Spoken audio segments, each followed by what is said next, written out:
Good morning, family and friends. Excuse me. This is Cynthia from Cynthia's Crafts and More. Welcome back to my channel. If you're new here, welcome. Um, I just want to give an update on Carlos. He is still in the behavioral health unit hospital. He was supposed to have gotten out. It was last Thursday, or this past Thursday. Yeah, and go to a step down unit or facility. But excuse me for a second. He was still having thoughts of suicide. So they would not take him, so he has to stay at the place where he's at. And he is trying to find a place to go and stay. From the sounds of it, he doesn't want to really be here, but he won't come out and tell me. And it's due to his dad yelling and screaming a lot. Well, what Keith is yelling and screaming at is the TV. Whenever he's watching a ball game or watching the news or something, he'll sit there and talk really loud. I think part of it is his hearing is going. So he wants to be someplace where it's more quiet. He was talking about going to a group home or checking out a different agency. Excuse me.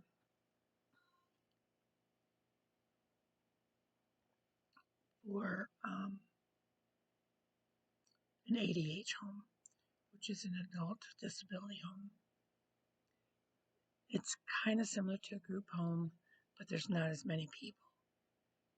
And what we tried to explain to him is that, well, if you go to a group home, it's going to be a lot more noisy than our house. And that's one of the reasons I know he doesn't really want to be here is because he has talked to my brother.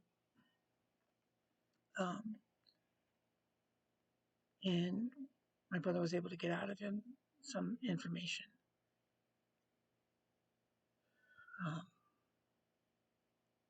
And he knows what we're going through because he kind of went through it with one of his daughters. His daughter would self-mutilate. Actually, self-mutilate. And she tried to overdose. Thankfully, Carlos has not tried to overdose. I don't think he understands that concept. I could be wrong.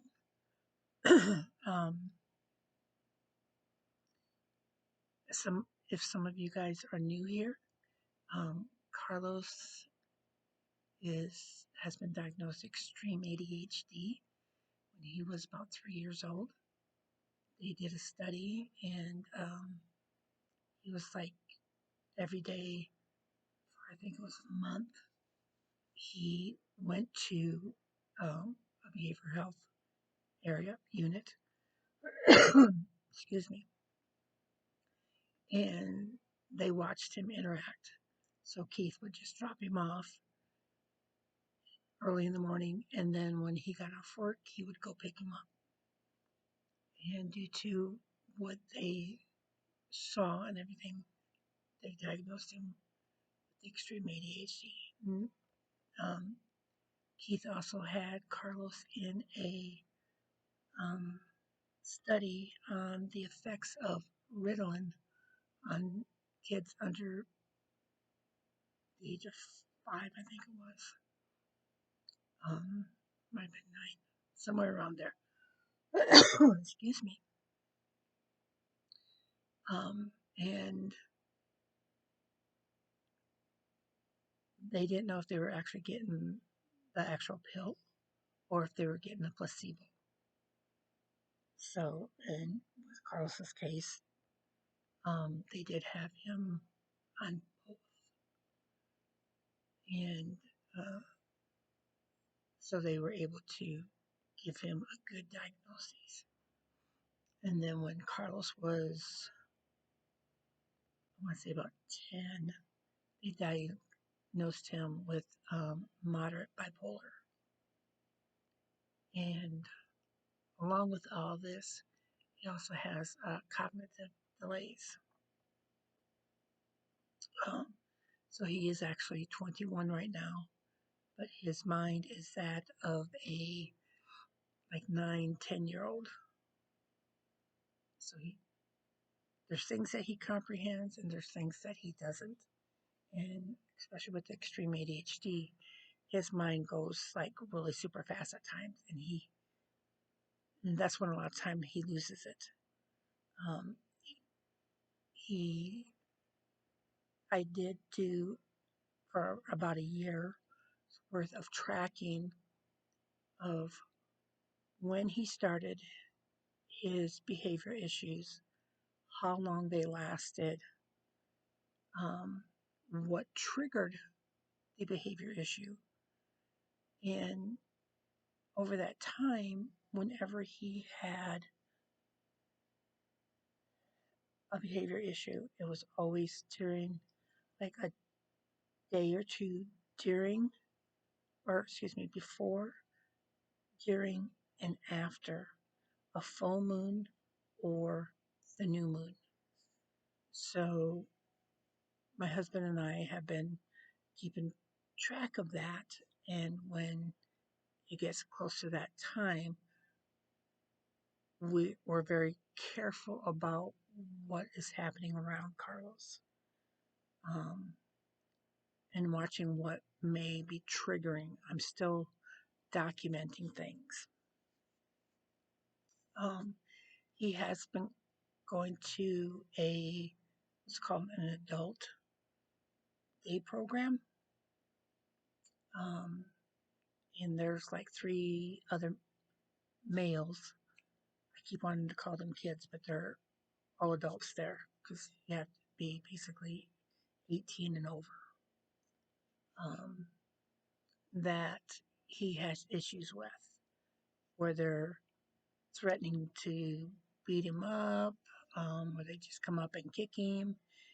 And he doesn't realize that a lot of the times they don't mean it because they have either the same type of um, mental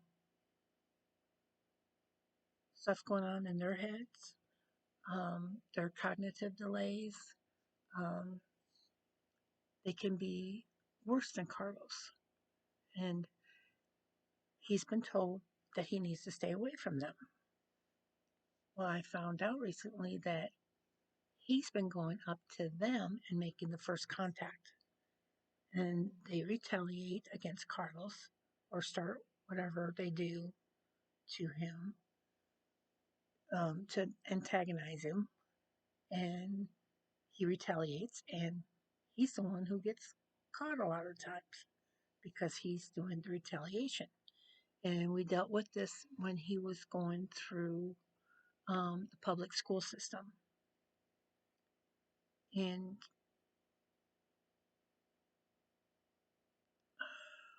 um, there's been a lot of ups and downs with him. And he hasn't had a therapist in, I want to say, about 6 months because we haven't been able to find one that will sit and talk with him.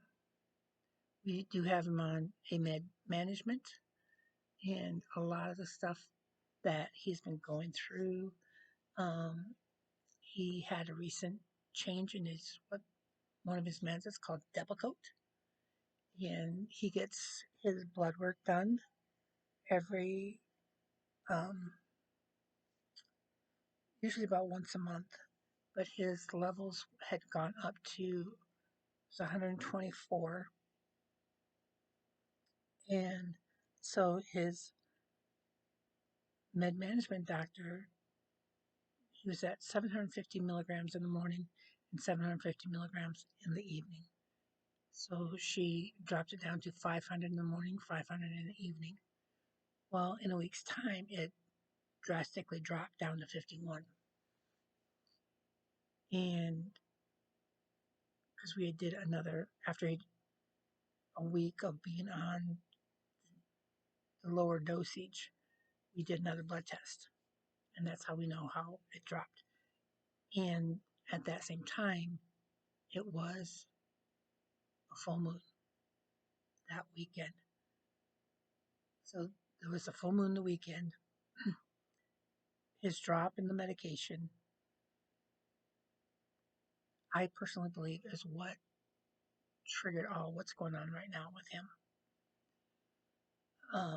And talking with his med management doctor, she agrees with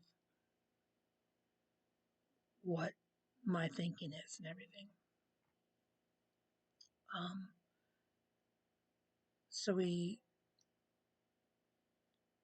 took, so because he was threatening to harm himself, my husband took him to the behavioral health hospital where he's been for the last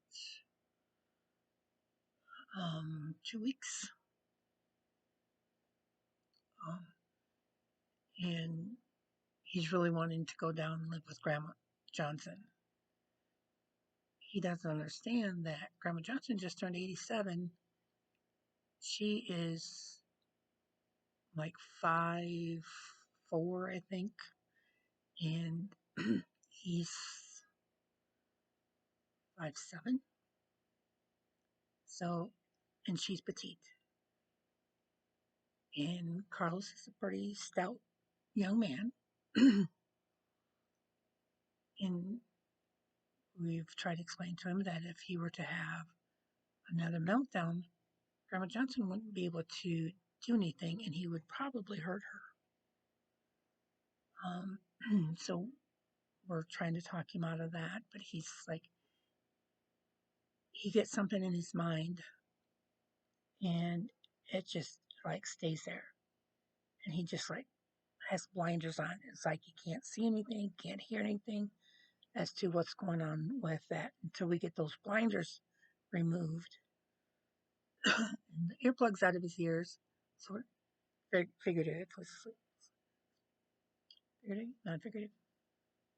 Anyway, the invisible ear things that blocks him from hearing. Um, we won't be able to get him off of that focus. But last night I did talk to him a little bit about it because he brought it up about going down to Grandma's and living with her. So Phoenix is up here, Tucson's like down here. Um, it's about a 2-hour drive from here. Plus, they don't have the facilities and that he could go to like he does here. And all of his doctors are up here. We're trying to explain that to him.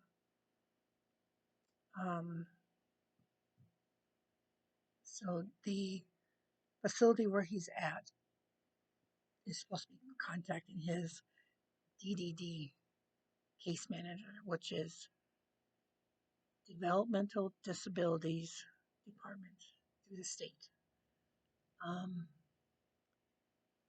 So, and going through them, they help us like get his speech.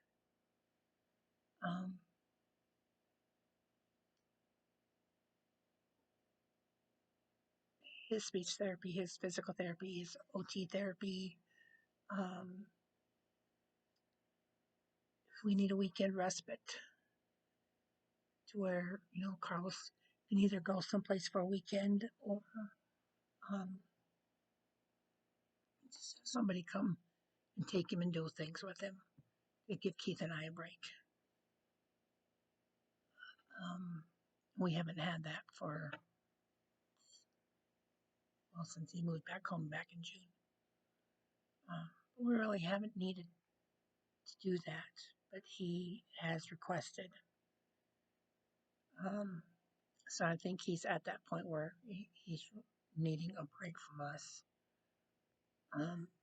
So we're going to really work on getting that set up as well. And I think what else? But he's got a lot going through his head, and he's at a place where he can get the help. And everybody's concern is because of the suicidal thoughts is the big main concern right now. Plus, while he's been at the facility, they've taken him off of his Sapras, which helps with the bipolar issues, and they put him on something different. They took him off of his propranolol, which helps with tremors and drooling. He has a tendency to drool a lot, and he doesn't realize it. Plus, he what's called tongue thrusting, so he'll go like that a lot if he's not on this med. They completely took him off of that, and his difficulties, they're still adjusting. He's got to get blood work done weekly to check those levels, and then they put him on high blood pressure meds, high cholesterol meds, and diabetes meds. And his PCP has been watching those, and I guess to the point where being at the facility, they felt that he needed to be on those.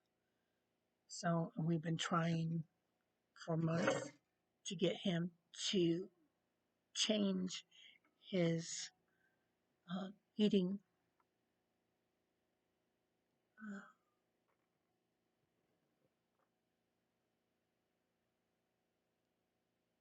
He loves breads. So we're trying to, he'll take a tortilla and like 2 tablespoons of butter and put on there and eat it.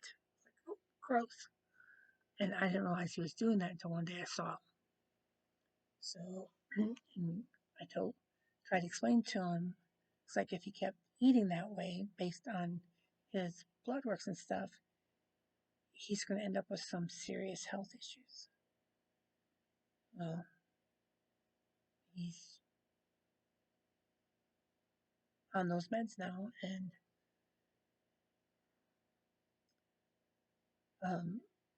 I tried explaining to him that he doesn't want to have these health issues. But unfortunately, with all 3 of those, it does run in his family. The high cholesterol and the high blood pressure is from Keith's side of the family, and the diabetes also. And diabetes also runs on his biological mom's side of the family. And he has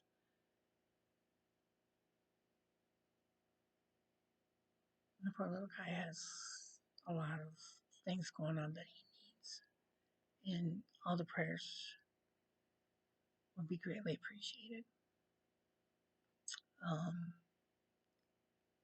For my brother-in-law, Chris, he's doing well. He still has to be careful when moving his left arm because of the implant for the defibrillator. They don't want the leads getting pulled out of his heart. So they said it'll take about 4 weeks for it to like fuse together. But he's doing good. My niece Missy, she woke up the other night around 1 o'clock, and her little girl was laying in bed with her. And she went to see where her partner Tracy, where he was, and he was in bed in Willow's room with another woman. And yeah, he said that nothing was going on, that they had been smoking pot and got real tired. And I was like, okay, fine, you want to party? That's fine. Let your friend sleep in one room, but you go back into the room with your partner. You don't be going sleeping in the same bed with another woman in the house that you share with. So it's a really bad situation for her and Willow. Plus, he's very abusive, and he has threatened Missy that if she tries to leave with Willow, that he will take Willow, and she would never see him again. So she's afraid of losing her little girl, and we just need prayers, intercession, that God will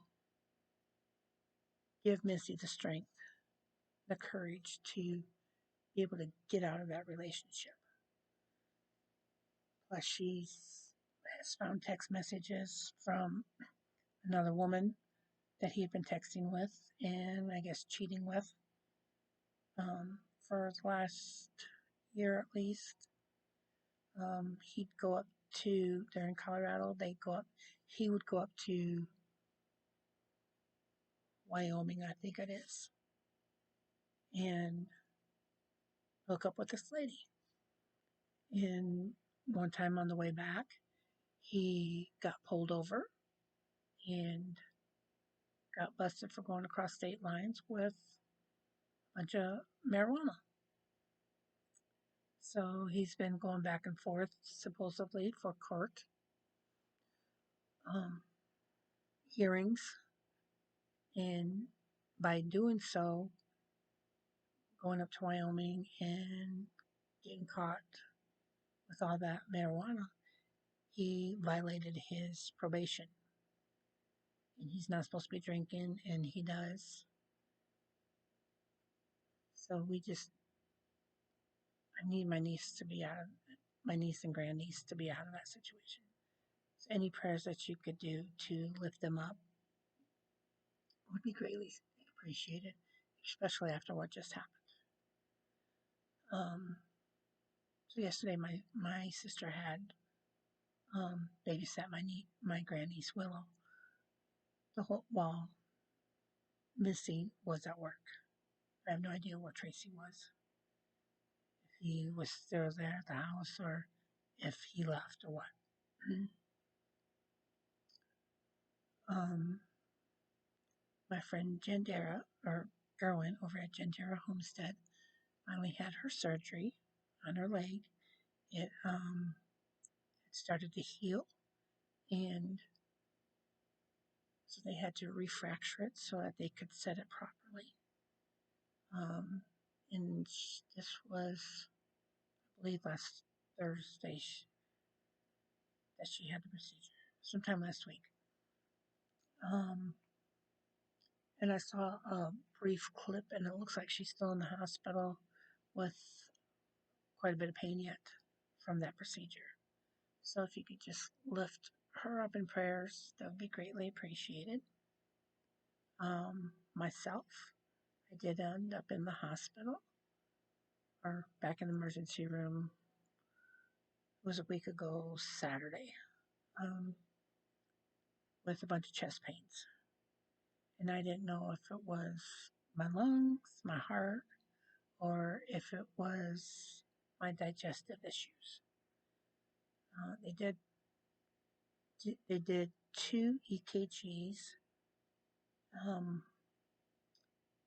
bunch of blood work. It showed there was no signs of any heart attack, which is good. Praise Jesus.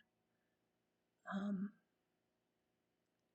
and from what they did a chest X-ray, there was no bronchitis or pneumonia in my lungs, which was good. So he thinks that based on my blood pressure readings that I have been taking and my blood sugar levels, My blood sugar levels have been like up and down, like up in the 120s to 150s. So diabetes does run on with my mom and her side of the family, and then with my dad's mom and his one sister, and I think his brother, um, have had diabetes. My one aunt is still alive. My uncle and my grandma have passed. Um, my mom's dad has passed.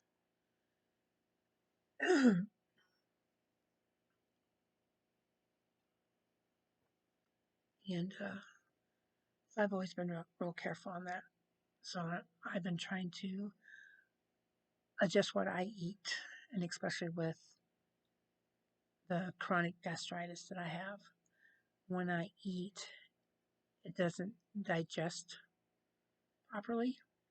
So the food just sits in my stomach, and then the gas, or not the gas, the acid and everything just starts to build up, and I get that pain, like right basically over my heart or in that area. So it's like you got your heart, I got my lungs, I got the issue with the gastritis, all in the same area. So when that starts acting up, my anxiety goes up, and I go into a panic attack. Then my breathing gets worse. So I have been um, doing a lot of praying, giving my health issues to God, thanking Him for these health issues, that I can work through closer with Him to what's going on in my life, and just keep giving it to the Lord, thanking Him for these trials, these tests that He's putting me through.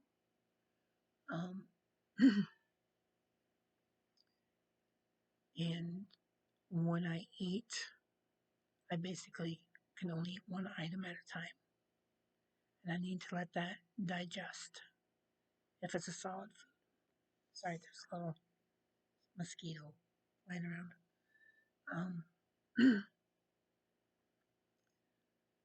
Because otherwise I get that pain. And, sorry, try to go up my nose. Um, so I'm only able to really eat one thing at a time. Like last night, my husband picked up some chicken nuggets, and he gave me a tip to 10 packs. Well, I was only able to eat 5 out of one of those 10 packs. I didn't want to get that pain. I gave the other 5 to my dog.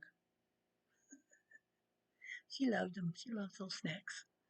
Um, so I waited about an hour or so, but I'd already been having some pain before I ate chicken nuggets. That's why I was only able to eat like 5.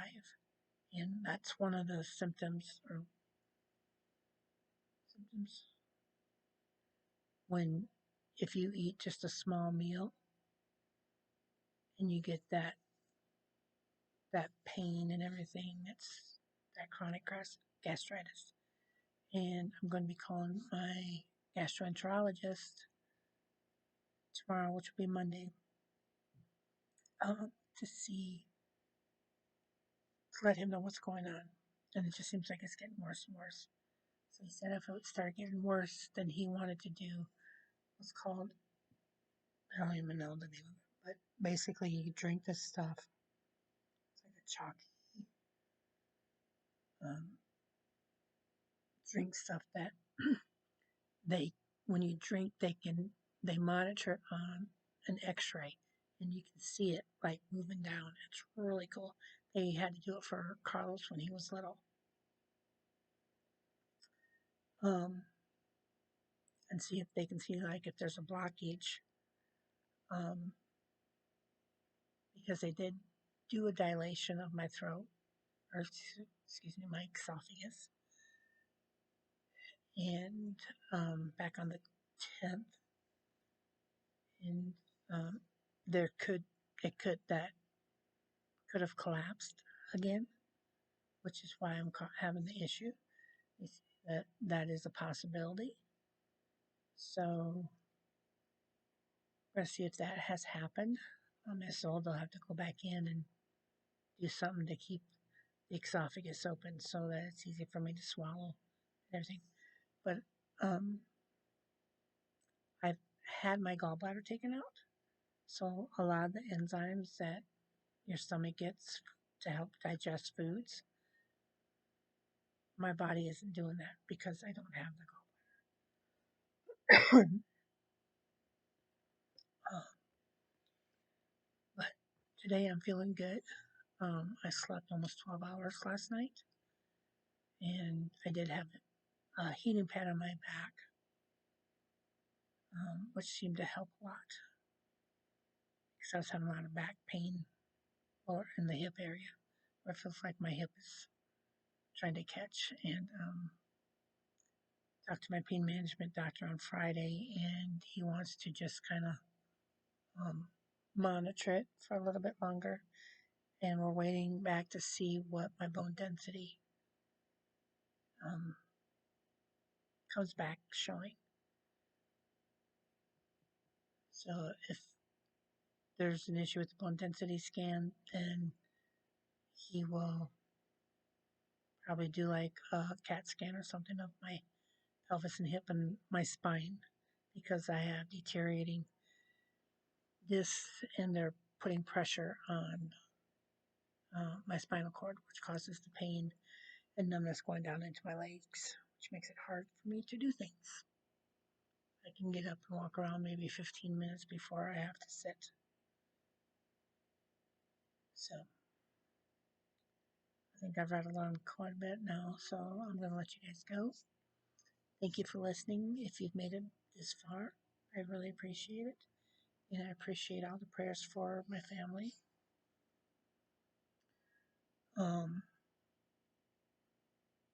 Remember that Jesus loves you and I love you.